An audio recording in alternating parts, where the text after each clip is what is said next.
Sasha, Timeless Traveler, here at Space CineCon with Adrienne Wilkinson, Maris Brood herself.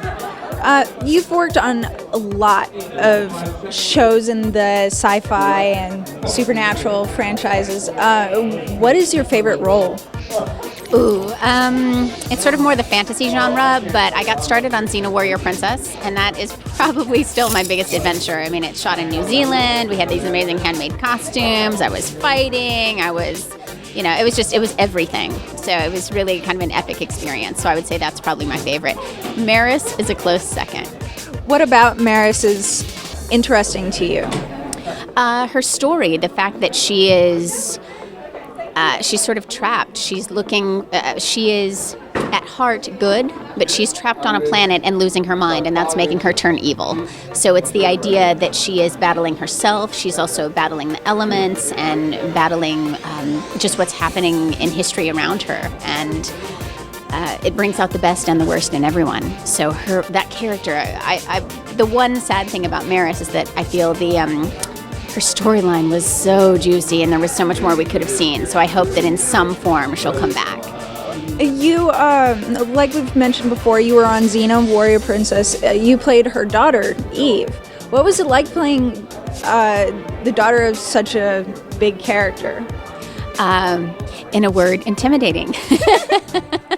The beauty of that role, the beauty of how they cast it, is that I was hired before I found out I was playing her daughter.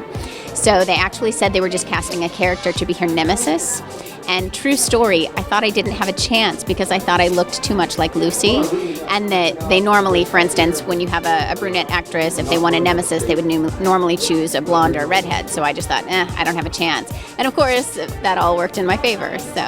So we know that you're going to be in Star Trek Renegades. What can you tell us about your character? That I love her. She is badass. She sort of has a vibe of like a Lara Croft. She starts out in prison. The story opens and you find that she is in prison. She is genetically gifted, where everything about her is just a little bit better than average human. So she's incredibly smart. She's an incredibly fierce fighter. She's incredibly strong. She's incredibly manipulative. She's also incredibly stubborn, and sometimes that gets her into trouble. So it'll be a fun part to play. Captain Lexxa Singh.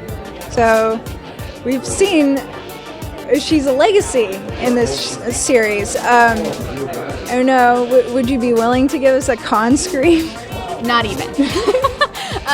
It's not that I'm being coy, it's that we have yet to film anything, so the character's still all kind of coming together. So it's not yet established. I'm finding my feet with all of it. So in the future, I'm sure that will show up, but not yet. What would be your dream role for the future? Oh my God, there's so many. The interesting thing about this work is you never know what's around the corner, which is exhilarating and also terrifying. There are so many things I would like to do. I really feel like right now is a renaissance in television, and there are brilliant shows on.